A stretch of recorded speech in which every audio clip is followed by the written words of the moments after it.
if you clicked on this video, chances are you're someone that has had a hard time changing their identity. What if I told you that you're only one part of the equation when it comes to really making substantial changes in your identity? Today, I'm going to be telling you why it's really hard to change your identity and the impact that community plays in shaping your identity. Often it can feel like we're pulling our teeth out trying to change our identity and become the person we want to become. Finally, we'll delve into how you can effectively change your identity, and there's an actual step that we're gonna do together.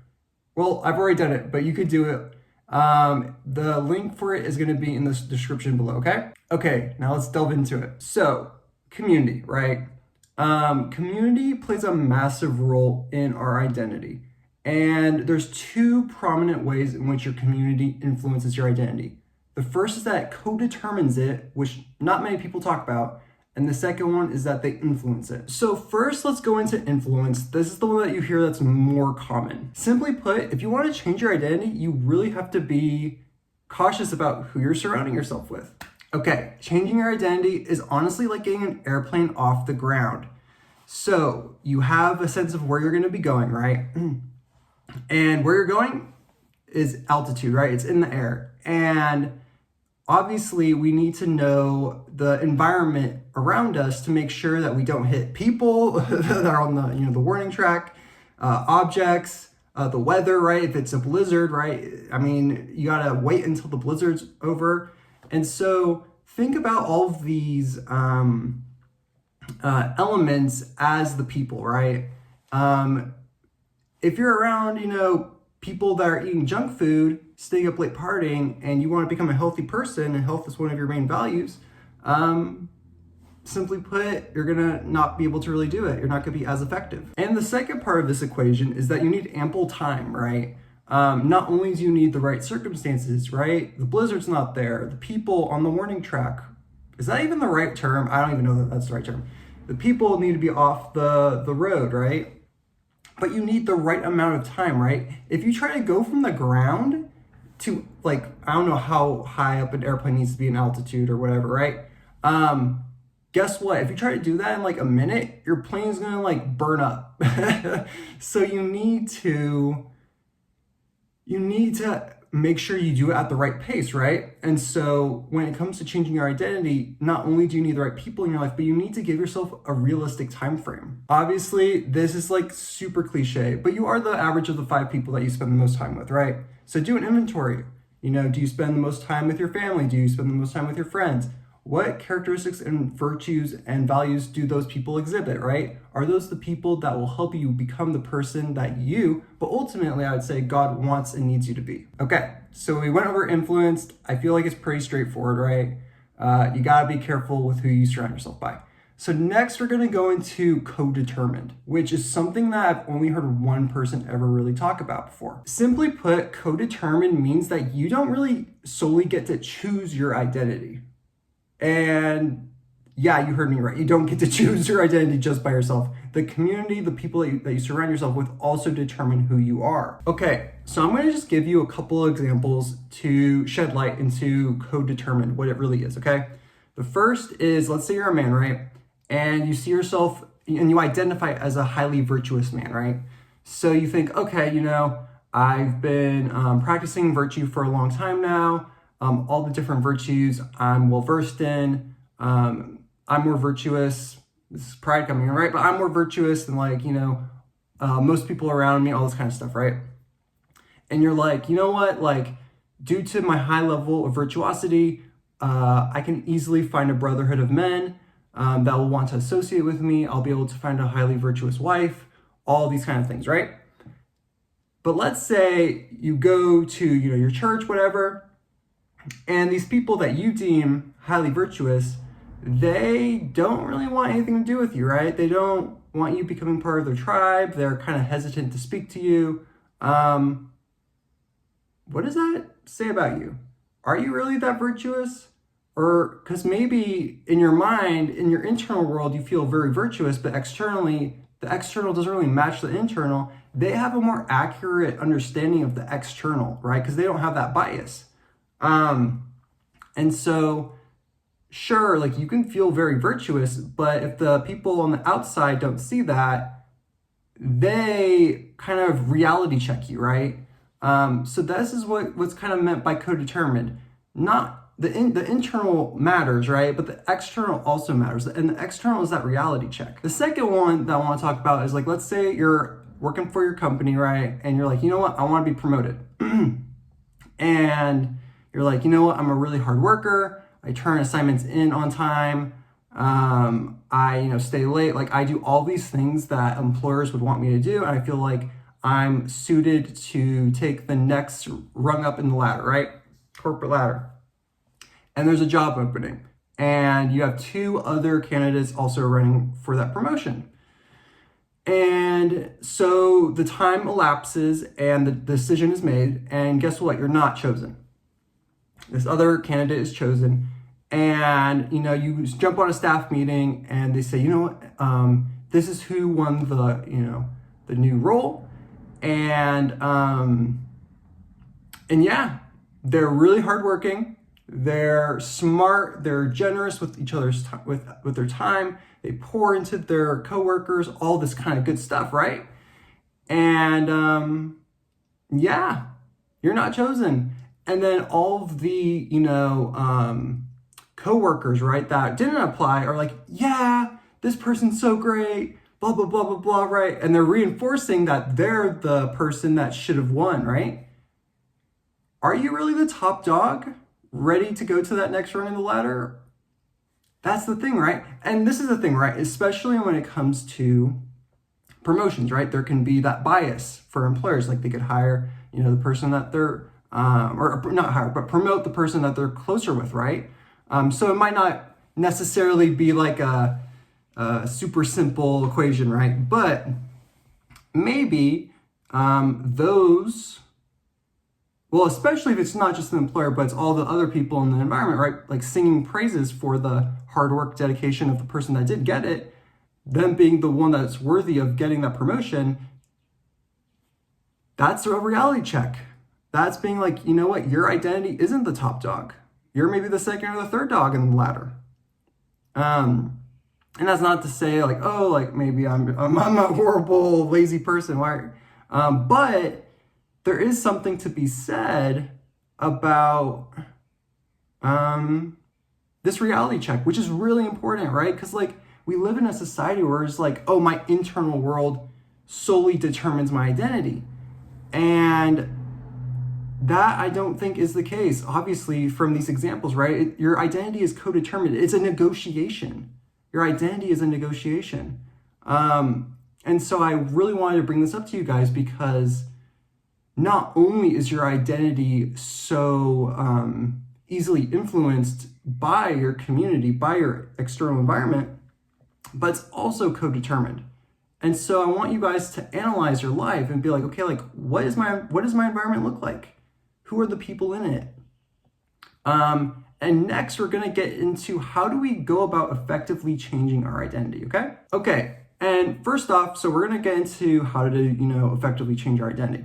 But one thing needs to be crystal clear. There's some things that you just can't change, right? Like your temperament. Like if you're an extrovert and you get energy being around other people and being around big crowds and you wanna be an introvert, guess what? Like you're not really gonna be able to change that, For the introverts out there, like, yes, you can learn how to be more of a like center of attention, center of the ballroom kind of person, outgoing, but outgoing isn't the same as extroverted, right? So it's important to know that like there are some things about you that were knitted in the womb, right? God made you a certain way, and that's just kind of how it is, right? Versus there's other things that can be cultivated. And so I cannot speak right now. When it comes to changing our identity, it's important to really think about the things that can be changed, right? That's the only thing that we can really work with here. So identity, values is the pillar when it comes to identity, right? Values work. This is stuff I do with my clients when I work with them, because values honestly are like the software, hardware, software, like software. I think that's the right one. I'm not a computer guy. don't come after me. I'm not a computer guy. But values are our software, and so it determines how we run, right? Obviously, we're not robots. We're not computers, right? But imagine that we were a robot, right? Or a computer, whatever. That computer runs on the software, whether or not it knows what software update it's on or not, right? So like, let's say you're on software update 2.0, right? And 2.0 has its own set of 5 main values. Guess what? That computer is going to run on those values, whether it knows it or not. And that's the thing. We all run on a set of software, and most people don't know what the software is. And so the first step when it comes to changing your identity is knowing the current software that you're running. So you got to do an inventory, right? In the bio below, description, that's what it is, description. There's a link to a values card sort. I want you to open it up. I see you. Are you opening it up? Open it up, okay? If you really are serious about this. Open it up, and there's going to be a long list of values. I want you to pick the five main values that dictate your current behavior the most, okay? And that's going to be the software program that you're currently on, okay? And okay, so I want you to first do that. And then the second step is I want you to come up with the 5 values that you want your future self to run on, okay? Envision yourself a year from now, 2 years from now. Who are you? What behaviors do you exhibit? What virtues do you exhibit? And what values help you develop those virtues, right? Okay, so now after this, you're gonna have the 5 values that you currently are running on your software, and then the 5 values for your future software. What are the similarities? Are there some that are on your current one that are also on your future one? If so, that is absolutely amazing. Congratulations, you have an easier job than other people. It's a blessing. Are there ones in which you have some in your current system that contradict and make it harder to implement some future ones, right? Maybe one of your current ones is comfort, right? Or leisure. And then one of your future ones is achievement. Guess what? Leisure and achievement, sure, they can coexist, but if one of your main priorities is leisure, and then your future version of you, your one of your one of your main values is achievement, bro, like you're not gonna be able to really do it, right?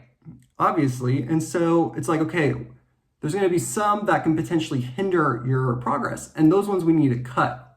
We need to cut first, right? Okay, now we get into the environment, right? The community.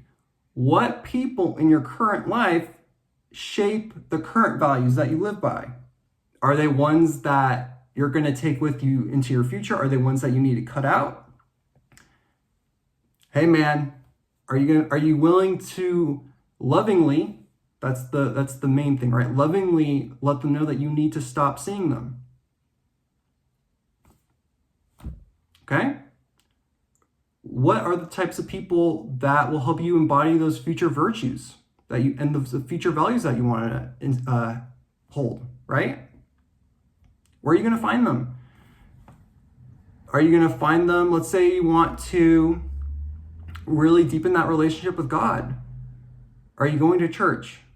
Is the church that you're going to helping you become the man that really embodies fully the future value that you want to possess, right? Or do you need to go to a different church to help you take that next step in your identity development? Right? We need to know what are the kinds of friends that, and all of the social milieu that we, like, what's the social milieu that we want to develop, right? And what friends are going to make up that milieu, and where are we going to find them? And then we're going to prioritize going to those places, right? Sounds simple, but sometimes we overlook this step, right? It's hard and it's uncomfortable, right? We have to seek discomfort. We have to really, well, think about it this way, like growing pains, right? Like when we're in adolescence, right, and we're growing in our stature, right? Our legs hurt. And the same can be said about our identity, right? If we're in this cocoon, right, we're the butterfly, we're shedding our cocoon, it's probably going to be painful. The internal shedding, the internal growth is just as painful as the external growth, okay? So we have to keep that in mind. It's not going to be easy, but if you want it enough, you're going to do it, right? Or if you can't do it on your own, you're going to find the people that can support you in enduring that pain, right? And the biggest hack is developing that relationship with God. That relationship with God that will allow you to endure carrying the cross, enduring the suffering, right? So I'm going to leave you with that, okay? This is a really good activity. And I want you guys to take it seriously, to fill it out. And I think that if you follow the steps that I've laid out, you'll have a clear understanding of how to really change your identity. Because you'll have that internal awareness of what operating system am I on? What's the future operating system that I need to be on? Can I transfer some of that over? Maybe I can't transfer any of that over. If that's the case, then I have more work to do, right? The social environment. If I want to get the airplane off the ground, is there a blizzard out? Are there people on the runway? Can I let them know to get off the runway? See, there's some environmental circumstances that we have no control over, right? Or seemingly. And then there's others in which we do. We can talk to people, right? Yeah, we gotta get that airplane off the ground. It's gonna be hard work, but you can do it. I believe in you. Okay, gents, I hope this video is helpful. I look forward to seeing you guys in the next video. Peace.